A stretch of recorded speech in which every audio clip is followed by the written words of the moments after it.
तो दोस्तों स्वागत है आप सभी का स्टडी मैक्स एकेडमी के ऑफिशियल यूट्यूब चैनल पर। और आज हम लोग एक नए टॉपिक को लेकर के आ गए हैं जो कि है इनपुट डिवाइसेस। इसके पहले कंप्यूटर के बारे में हमने काफ़ी सारी बेसिक इन्फॉर्मेशन जो कि एग्ज़ाम के पॉइंट ऑफ व्यू से काफ़ी ज़्यादा इंपॉर्टेंट है वो हम ऑलरेडी डिस्कस कर चुके हैं अपनी इसके पहले की वीडियो में, या आप कह सकते हैं इनकी पहले की क्लासेस में। तो अगर आपने उन वीडियोज़ को नहीं देखा है तो आप एक बार जा करके ज़रूर से उन वीडियोज़ को देख लीजिए, क्योंकि उनसे रिलेटेड बहुत सारे क्वेश्चन आपके एग्ज़ाम में आते हैं। तो चलिए बिना किसी देरी के स्टार्ट करते हैं इस वीडियो को। और अगर वीडियो पसंद आए तो वीडियो को लाइक कर देना, चैनल को सब्सक्राइब कर देना, जिससे कि हमारी मुलाकात बार बार होती रहे। चलिए स्टार्ट करते हैं आज का टॉपिक। और आज का टॉपिक है हमारा इनपुट डिवाइस। तो ये हमारा देखिए पार्ट 1 होने वाला है, क्योंकि सभी टॉपिक के बारे में एक्सप्लेन करना है, क्योंकि इनपुट डिवाइस लगभग 25 है। आपने आज तक जो है ना सिर्फ 8 या 10 इनपुट डिवाइस के बारे में ही पढ़ा होगा, लेकिन इनपुट डिवाइसेस जो है ना 8-10 से भी ज़्यादा होते हैं। तो सभी इनपुट डिवाइसेस के बारे में हम लोग बात करने वाले हैं अपने इस सीरीज़ में। लेकिन आपको ध्यान ये रखना है कि ये जो हमारा टॉपिक है या आज की जो क्लास है अभी की, इसमें हम लोग अभी बात करने वाले हैं कुछ ही डिवाइसेस के बारे में। ठीक है, तो ये पूरी पूरी एक सीरीज़ होने वाली है जो कि एग्ज़ाम के पॉइंट ऑफ व्यू से काफ़ी ज़्यादा इंपॉर्टेंट है। तो अगर आप किसी भी चीज़ की तैयारी कर रहे हो, चाहे ट्रिपल सी हो, DCA हो, ADCA हो, LT ग्रेड कंप्यूटर साइंस हो, या फिर EMRS ICT का पेपर हो, किसी भी तरीके के कंप्यूटर के पेपर में ये वीडियो आपका साथ देने वाली है। इसके टॉपिक, इसके पॉइंट आपका साथ देने वाले हैं। तो इस वीडियो को पूरे ध्यान से ज़रूर देखिएगा। अभी हम लोग बात करेंगे इनपुट डिवाइसेस के बारे में कि इनपुट डिवाइसेस क्या होता है। तो इनपुट डिवाइसेस बेसिकली वो सभी डिवाइसेस होते हैं जो कि कंप्यूटर को इनपुट देने का काम करते हैं। अब ये इनपुट तो देते हैं, लेकिन जब हम इनपुट देते हैं इन डिवाइसेस के थ्रू तो उनको कन्वर्ट किया जाता है 0-1 के फॉर्मेट में, कह सकते हो कि मशीन लैंग्वेज में। ठीक है, तो जो इनपुट डिवाइसेस होते हैं वो बेसिकली ह्यूमन और जो CPU होता है, इन दोनों के बीच में इंटरेक्शन कराने का काम करते हैं। तो अगर देखा जाए तो इन दोनों के बीच में एक ब्रिज कह सकते हो, पुल कह सकते हो, पुल की तरह काम करता है, जो कि कंप्यूटर और इंसान दोनों को ये मिलाने का काम करता है। ठीक है, जितने भी इनपुट डिवाइसेस होते हैं उनका काम होता है यूजर से डेटा को लेना, फिर डेटा को मशीन रीडेबल फॉर्मेट में, या कह सकते हो कि 0-1 के फॉर्मेट में कन्वर्ट करना। ठीक है, जिससे कि कंप्यूटर के प्रोसेसर तक सिग्नल भेजा जा सके। तो बेसिकली इनपुट डिवाइसेस कंप्यूटर के प्रोसेसर तक सिग्नल भेजने का काम करती हैं। लेकिन ध्यान दीजिएगा, CPU भी इसमें बहुत ही इंपॉर्टेंट रोल प्ले करता है, क्योंकि इनपुट डिवाइसेस से कौन सा डेटा आ रहा है, कैसा डेटा आ रहा है, इसको रीड करके वेरीफाई करने का काम कंट्रोल यूनिट का होता है, CPU का होता है। इसके पहले एक छोटी सी इन्फॉर्मेशन, आगे बढ़ने से पहले आप ये जान लीजिए कि अगर अभी तक आपने हमारे टेलीग्राम चैनल को ज्वाइन नहीं किया है तो आप टेलीग्राम चैनल को भी ज्वाइन कर सकते हैं। सामने आपको QR कोड दिया हुआ है। और हमारे ऑफिशियल व्हाट्सएप चैनल को भी आप ज्वाइन कर सकते हैं। वहाँ पर आपको ढेर सारे MCQ देखने को मिल जाएंगे, साथ ही साथ बहुत सारे जो इम्पॉर्टेंट क्वेश्चंस होते हैं एग्ज़ाम के पॉइंट ऑफ व्यू से, वो भी वहाँ पर देखने को मिल जाएंगे। तो इन दोनों को जा कर के फटाफट से ज्वाइन कर लीजिए। और भी बहुत सारी इन्फॉर्मेशन, या कह सकते हो कि एग्ज़ाम से रिलेटेड बहुत सारी इन्फॉर्मेशन वहाँ पर आपको मिलती रहती है। चलिए स्टार्ट करते हैं कीबोर्ड के बारे में। तो सबसे पहला और सबसे बेसिक जो हमारा इनपुट डिवाइस है वो है आपका कीबोर्ड। बेसिकली कीबोर्ड को हम लोग बेसिक इनपुट डिवाइस की कैटेगरी में रखते हैं। कीबोर्ड एक ऐसा इनपुट डिवाइस है जो यूजर से टेक्स्ट या नंबर लेता है, ठीक है, और उसको कंप्यूटर तक भेजने का काम करता है। लेकिन कंप्यूटर तक कमांड कैसे भेजता है, तो भाई वो कन्वर्ट करता है 0-1 के फॉर्मेट में, क्योंकि कीबोर्ड के अंदर लगा होता है एक छोटा सा चिप जिसको बोला जाता है कीबोर्ड कंट्रोलर, जो कि राइट साइड में टॉप पर जहाँ पर लाइट जलती है, जहाँ से आपके वायर बाहर निकलते हैं, बस वहीं पर जो है ये कीबोर्ड कंट्रोलर लगाया जाता है। याद रखिएगा इस चीज़ को, कीबोर्ड कंट्रोलर से ही हमारा जो कीज़ होता है वो सिग्नल कन्वर्ट करता है 0-1 के फॉर्मेट में, और वो CPU के लिए या CPU को प्रोसेस करने के लिए आगे भेज देता है। अब ये जो बटन्स होते हैं ना, ये बहुत सारी चीज़ों से मिला करके बने होते हैं। जैसे कि इनके अंदर जो है ना पहले के टाइम पर बटन्स का यूज़ किया जाता था, फिर धीरे धीरे जनरेशन चेंज हुआ तो उसके अंदर अब बहुत सारी चीज़ें अपडेट कर दी गई हैं। ठीक है, तो ये जो कीज़ होते हैं ना, ये ग्रुप से या कई सारे ग्रुप से मिलकर के बना होता है, जिसमें हर एक की का अपना एक अलग काम होता है। जैसे फंक्शन कीज़ होती हैं, और इसमें देखिए एंड की होता है, नम की होता है, कैप्स लॉक होता है, नम लॉक होता है, बहुत सारे की जो है ना इनके अंदर पाए जाते हैं। फंक्शन क्या क्या होता है? डेटा इंस्ट्रक्शन इनपुट में लेना, जबकि प्रेस की जाती है तो सिग्नल सीपीयू तक भेजा जाता है। ऑपरेटिंग सिस्टम उस सिग्नल को आस्की कोड में कन्वर्ट करता है और कन्वर्ट करने के बाद हमारा सीपीयू उनको प्रोसेस कर देता है। इनके इन्वेंटर के बारे में जान लीजिए। तो क्रिस्टोफर ने 1868 में एज अ टाइपराइटर इसको बनाया था, लेकिन ध्यान दीजिएगा टाइपराइटर के तौर पर इनको बनाने के बाद 1970s के बाद ये बहुत ज़्यादा पॉपुलर हुआ था, जब स्पेशली कीबोर्ड का यूज़ करना ह्यूमंस ने या हम लोगों ने स्टार्ट कर दिया था। तो इसका मतलब ये है कि जो कीबोर्ड था ये 1868 में ही बन चुका था, लेकिन उस टाइम पर टाइपराइटर के फॉर्म में हम लोग इसका यूज़ करते थे और कंप्यूटर्स में 1970s में ये लगना स्टार्ट हुआ। हालांकि उसके पहले भी लगता था, लेकिन पॉपुलर सबसे ज़्यादा हुआ है 1970s में। तो ये चीज़ आपको क्लियर हो गई होगी कि कीबोर्ड को किसने डेवलप किया, कीबोर्ड कहाँ से आया। तो कीबोर्ड कहीं से आया नहीं, पहले टाइपराइटर को बनाया गया था। टाइपराइटर के नेक्स्ट कदम पर ही हम लोगों ने कीबोर्ड को भी बनाया। तो क्रिस्टोफर नाम के एक कह सकते हो कि इन्वेंटर थे, उन्होंने टाइपराइटर की खोज की थी 1868 में। अब देखिए कुछ एग्ज़ाम के पॉइंट ऑफ व्यू से थोड़ी चीज़ें आप जान लीजिए। जैसे कि कीबोर्ड में आमतौर पर 104 कीज़ होती हैं। अगर आपसे एग्ज़ाम में पूछा जाता है कि how many keys in a keyboard, या कीबोर्ड में कितने बटन पाए जाते हैं, तो भाई 104 बटन होते हैं, जिसमें अल्फ़ा न्यूमेरिक कीज़ होते हैं जैसे ए से लेकर के जेड तक। जैसे यहाँ पर देखिए ए से लेकर के जेड तक, चाहे वो कैपिटल लेटर में हो चाहे वो स्मॉल लेटर में हो। फिर उसके बाद नंबर आता है 0 to 9, ये सभी हमारे अल्फ़ा न्यूमेरिक कीज़ बन जाते हैं। सेम उसी तरीके से फंक्शन कीज़ होता है जो कि F1 से लेकर के F12 तक होता है। कंट्रोल कीज़ होते हैं जिनको CTRL, ALT या ऑल्ट या अल्टरनेट या फिर ESC बटन कहते हैं या फिर विंडोज़ बटन कहते हैं। ठीक है, ये सभी हमारे कंट्रोल कीज़ की कैटेगरी में आते हैं। नेविगेशन कीज़ होते हैं। नेविगेशन कीज़ का मतलब यहाँ पर देखिए ये जो एरो कीज़ हैं इनको हम लोग नेविगेशन की बोलते हैं। उसी तरीके से यहाँ पर स्क्रीन को प्रिंट करने के लिए PRTSC या फिर स्क्रीनशॉट लेने के लिए PRTSC बटन का यूज़ किया जाता है। स्क्रीन पर देखिए आपको सब लिखा हुआ दिख जाएगा, वैसे कर्सर से भी हम दिखाने की कोशिश कर रहे हैं। डिलीट की होता है, एस्केप की होता है किसी भी प्रोसेस को स्टॉप करने के लिए। नंबर कीज़ होते हैं जो कि अल्फ़ाबेट वाली की के ऊपर लगे होते हैं, और ये पूरा पूरा जो कॉम्बिनेशन होता है इसको अल्फ़ा न्यूमेरिक की बोला जाता है। टैब की होता है, टैब की क्या काम करता है, तो ये बेसिकली स्पेस देने का काम करता है। जब आप एक से ज़्यादा स्पेस एक बार में देना चाहते हो या फिर ऑप्शन चेंज करना चाहते हो कुछ जगहों पर, तब भी हम लोग टैब की का यूज़ करते हैं। कैप्स लॉक की भी होता है। कैप्स लॉक की बेसिकली हम लोग इसको टॉगल की के नाम से जानते हैं, क्योंकि जो कैप्स लॉक की होता है ये हमारे बटन के स्टेट को चेंज कर देता है। मतलब अगर स्मॉल लेटर में टाइपिंग कर रहे हैं तो कैपिटल लेटर में टाइपिंग स्टार्ट कर देगा, अगर कैपिटल लेटर में करें तो स्मॉल लेटर में टाइपिंग स्टार्ट कर देगा। ठीक है, तो कैप्स लॉक की को हम लोग ध्यान दीजिएगा टॉगल की भी बोलते हैं। इसी तरीके से शिफ्ट की भी आता है। शिफ्ट की को हम लोग कॉम्बिनेशन की के नाम से भी जानते हैं। अगर आपसे पूछा जाता है कॉम्बिनेशन की क्या होता है, तो भाई शिफ्ट की हमारा कॉम्बिनेशन की कहलाता है, क्योंकि शिफ्ट की ऐसे बेसिकली कोई काम नहीं करता, लेकिन जैसे ही हम लोग किसी भी कैरेक्टर को कैपिटल में कन्वर्ट करना चाहते हैं तो हम लोग शिफ्ट के साथ जैसे ही प्रेस करेंगे वो कैपिटल लेटर में कन्वर्ट हो जाएगा। उसी तरीके से कंट्रोल की भी होता है, ये भी हमारा कॉम्बिनेशन की कैटेगरी में आता है, क्योंकि कंट्रोल बटन को डायरेक्ट प्रेस करने पर कुछ भी नहीं होने वाला, लेकिन जब आप कंट्रोल के साथ ए बटन प्रेस करोगे, कंट्रोल के साथ सी बटन प्रेस करोगे, कंट्रोल के साथ एन बटन प्रेस करोगे, तो हमारा कोई ना कोई एक्शन परफॉर्म होगा। बेसिकली कंप्यूटर के जो शॉर्टकट कीज़ होते हैं उनका यूज़ करने के लिए हम लोग कंट्रोल की का यूज़ करते हैं। कुछ लैपटॉप में आपको फंक्शन की देखने को मिल जाएगा। फंक्शन की बेसिकली लैपटॉप्स में ही स्पेशली यूज़ किया जाता है, ऐसे नॉर्मली कीबोर्ड में आपको फंक्शन की देखने को नहीं मिलेगा। ये ऑल्ट बटन होता है। ऑल्ट बटन भी डायरेक्टली किसी काम का नहीं होता है, इसको भी हम लोग कॉम्बिनेशन की कैटेगरी में रखते हैं, क्योंकि ऑल्ट के साथ हम लोग एक्स प्रेस करते हैं, ऑल्ट के साथ F4 प्रेस करते हैं, तो अलग अलग काम इसका होता है। स्पेस बार की के बारे में आपको पता ही है, बड़ा जो बटन होता है उसको हम लोग स्पेस बार की बोलते हैं। ठीक है, एरो की हमने आपको बता ही दिया है। इंड की होता है, page up and page down होता है, होम की होता है, ये सभी जो है बेसिकली MS वर्ड में काम में आते हैं।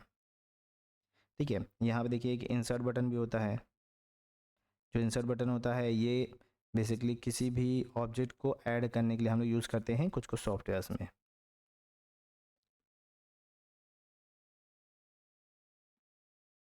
ठीक है, तो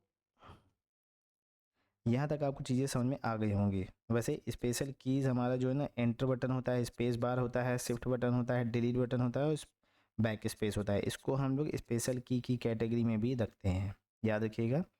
नेविगेशन की हमने आपको बता ही दिया है, न्यूमेरिक कीपैड हमने आपको समझा दिया है। अच्छा, न्यूमेरिक कीपैड ये जो कीबोर्ड में राइट साइड में बटन्स होते हैं जिसमें 1 2 3 4 लिखा होता है, 0 से लेकर के 9 तक के नंबर्स होते हैं, ये स्पेशली जो है न्यूमेरिकल कीज़ कहलाते हैं।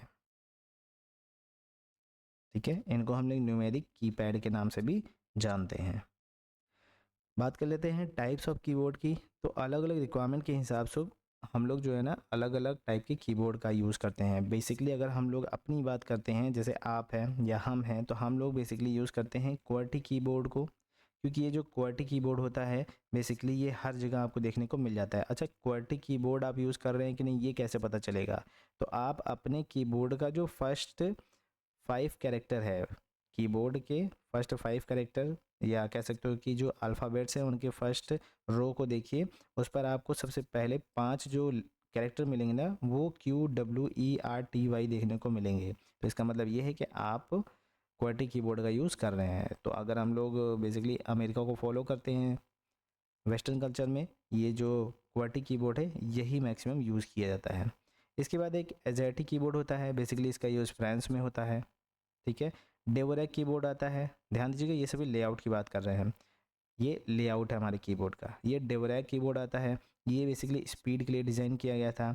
वायरलेस कीबोर्ड आता है जो कि ब्लूटूथ या फिर जो सेंसर्स होते हैं उनकी मदद से कनेक्ट होता है। वर्चुअल कीबोर्ड आता है जो कि टच स्क्रीन में यूज़ किया जाता है। मैकेनिकल कीबोर्ड होता था जो कि स्विच के साथ आता था, मतलब ये कि पुराने ज़माने के जो कीबोर्ड हुआ करते थे वो हमारे मैकेनिकल कीबोर्ड कहलाते थे, उनके नीचे प्रेस करने पर बटन लगे होते थे। आज के ज़माने में ये बटन वाले कीबोर्ड नहीं आते, पुराने ज़माने में बटन वाले कीबोर्ड आया करते थे।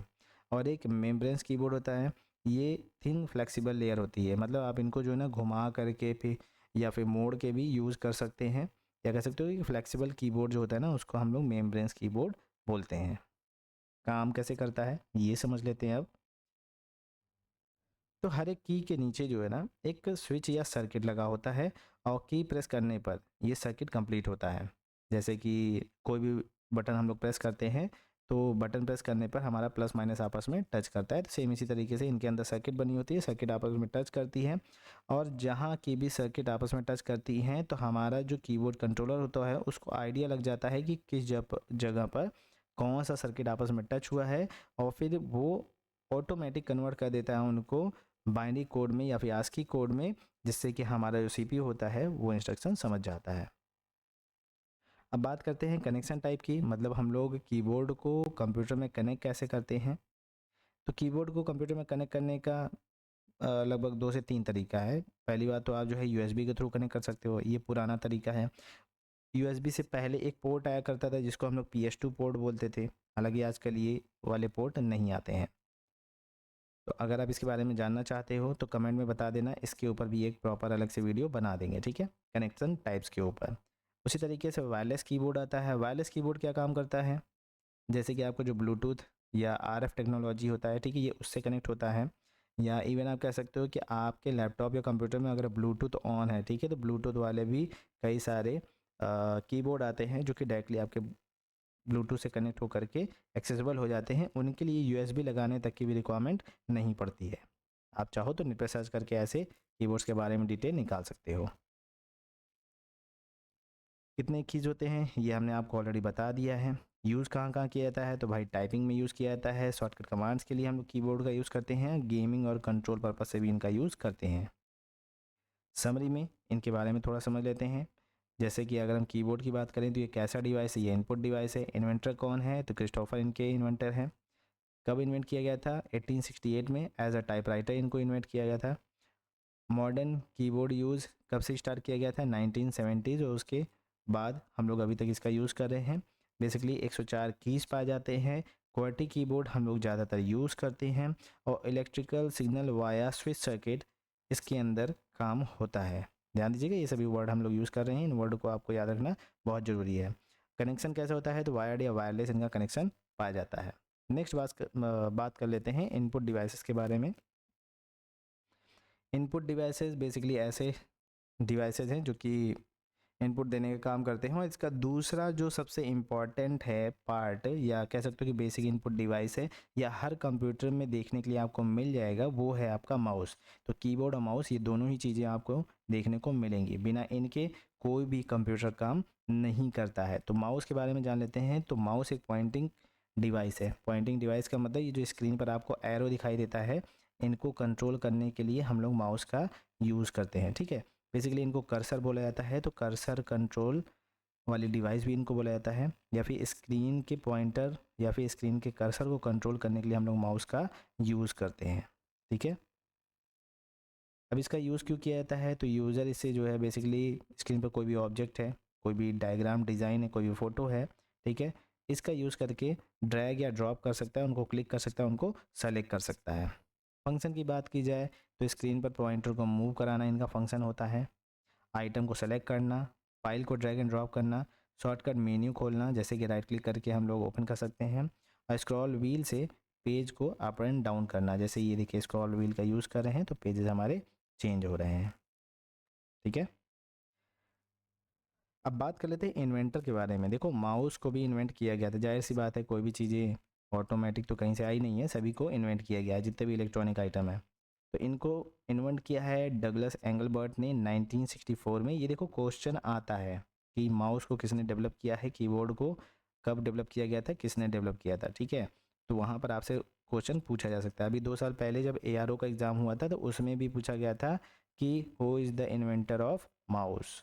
जाकर के चेक कर लेना, आपको मिल जाएगा वो सैम्पल पेपर नहीं, वो एग्ज़ाम का पेपर मिल जाएगा, उसमें ये क्वेश्चन पूछा गया था, क्योंकि मैं पेपर दे करके आया था तो मुझे पता है, ठीक है। कहाँ पर रिसर्च इसका कंप्लीट हुआ था? तो स्टैनफोर्ड रिसर्च इंस्टीट्यूट में इसको डेवलप किया गया था। माउस का स्ट्रक्चर कैसा होता है तो ये आपको पता ही होगा। इसमें लेफ़्ट बटन होते हैं, जैसे यहाँ पर देखिए लेफ़्ट बटन होता है, राइट बटन होता है, स्क्रॉल होता है, ठीक है। इसके अलावा ये भी देखिए DPI चेंज करने वाला एक बटन होता है, और स्क्रॉल बटन के नीचे भी एक बटन होता है, ध्यान दीजिएगा। तो कुल मिलाकर के 3 बटन पाए जाते हैं, लेफ़्ट राइट एंड स्क्रॉल का बटन।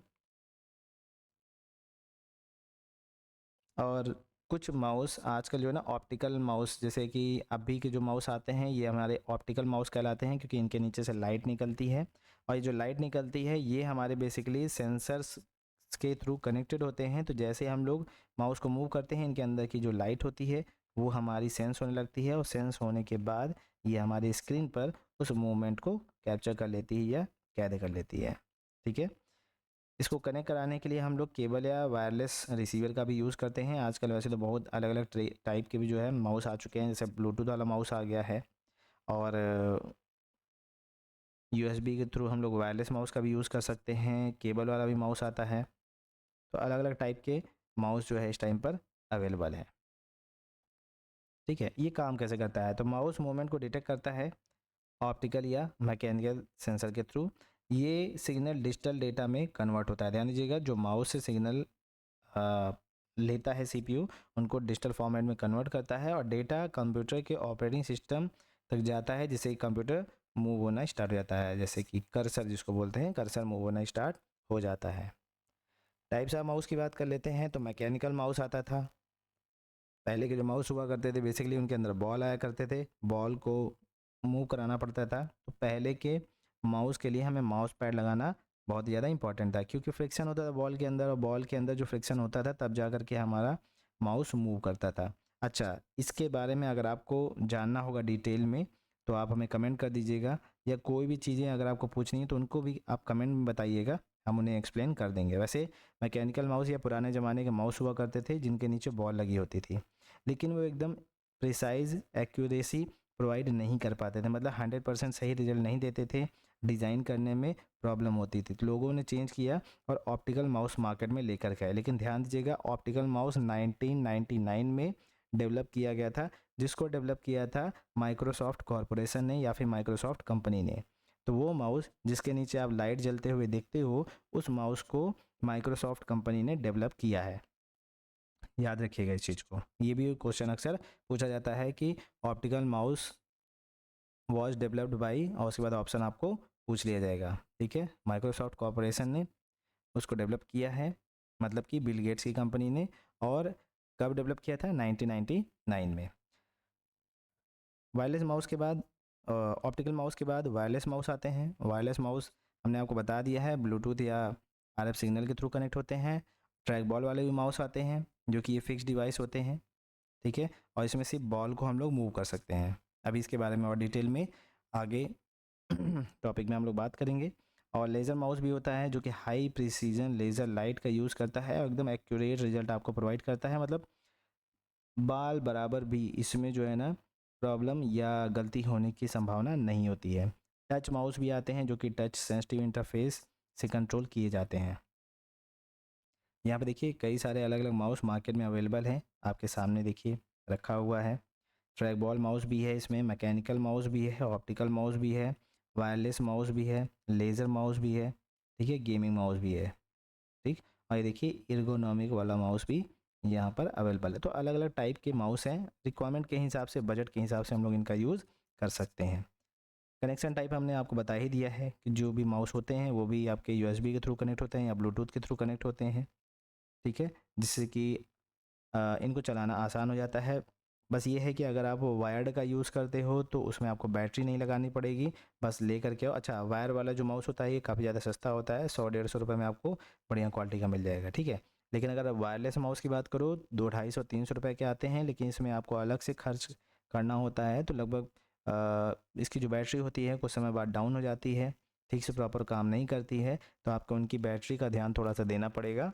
बाद बाकी ये माउस भी अच्छे होते हैं, दूर से आप किसी भी डिवाइस को कंट्रोल इसमें कर सकते हैं। जो वायर्ड माउस होते हैं भाई उनका एक लिमिट होता है, 1 मीटर, 1.5 मीटर, 2 मीटर, इससे ज़्यादा लंबे वायर इनके नहीं आते हैं। लेकिन वायरलेस माउस लगभग 10 मीटर तक काम करता है, और आजकल तो कुछ माउस ऐसे भी हैं जो कि लगभग 20 मीटर तक के रेंज को भी कवर करते हैं। तो आप परचेस करने से पहले जो है ना एक बार चेक कर सकते हैं कि कितना इसका रेंज है और कितना ये कवर कर रहा है। एडवांटेज क्या क्या होता है इसका? तो माउस का यूज़ करने का बेनिफिट ये है कि हम लोग फास्ट नेविगेशन कर सकते हैं, किसी भी आइकन को, किसी भी ऑप्शन को, किसी भी इमेज को डायरेक्टली हम लोग सेलेक्ट करके डबल क्लिक करके उनको एडिट या अपडेट या जो करना चाहें उनके साथ हम लोग कर सकते हैं। अगर हम लोग ये चीज़ कीबोर्ड से करेंगे तो हम लोग को काफ़ी ज़्यादा टाइम लग जाएगा। ठीक है, ड्राइंग बनाने के लिए, पेंटिंग बनाने के लिए भी हम लोग इनका यूज़ करते हैं, गेमिंग और ग्राफिक डिज़ाइन में भी ये काफ़ी ज़्यादा हेल्पफुल होते हैं, इसलिए हम लोग माउस का यूज़ करते हैं। अच्छा, डिसएडवांटेज भी कुछ कुछ है, जैसे फ्लैट सरफेस पर जो सरफेस होते हैं ना, ये वहीं पर सही से काम कर सकता है। ध्यान दीजिएगा, डस्ट से जो मैकेनिकल माउस हो जाता था पहले, जो आता था मैकेनिकल माउस, डस्ट से मैकेनिकल माउस जो है ना वो जाम हो जाता था। मैंने आपको बताया था कि जो मैकेनिकल माउस होता था उनके नीचे बॉल लगी हुई आती थी, तो बॉल जो है ना मूव करना बंद कर देती थी। तो ये एक प्रॉब्लम थी, डस्ट की वजह से ये जनरेट होती थी। वायरलेस माउस में बैटरी लगती है, ये भी हमने आपको बता दिया है। तो ये सभी कुछ डिसएडवांटेज हैं जो कि माउस में पाए जाते हैं, लेकिन कॉमन सी बात है, अगर किसी चीज़ का एडवांटेज है तो उस चीज़ का डिसएडवांटेज भी मिलेगा। ठीक है, समरी में हमने जो आपको चीज़ें बताई है वो आपके सामने लिखी हुई है, एक बार इनको समझ लीजिएगा। और इसी के साथ ये हमारी वीडियो यहीं पर कंप्लीट होती है। अभी हमने आपको सिर्फ दो इनपुट डिवाइसेस के बारे में बताया है, अभी और भी हमारे इनपुट डिवाइसेस बाकी हैं। तो इस सीरीज़ को पूरा कंप्लीट ज़रूर से देखिएगा, जिससे कि आपको बहुत सारी इन्फॉर्मेशन क्लियर हो सके और ये कंफर्म हो सके कि कैसे डिवाइसेस काम करते हैं और इनसे क्वेश्चन कैसे पुटअप किए जा सकते हैं। तो इनके एमसीक्यू आपको हमारे ग्रुप में देखने को मिलेगा। अगर आपने ग्रुप को ज्वाइन नहीं किया है, जल्दी से जाकर के ग्रुप को ज्वाइन कर लीजिए। ये वीडियो कैसी लगी है कमेंट में हमें ज़रूर बताइएगा, और जुड़े रहिए हमारे साथ। मिलते हैं नेक्स्ट वीडियो में, तब तक के लिए खुश रहिए, मस्त रहिए और पढ़ाई लिखाई में लगे रहिए।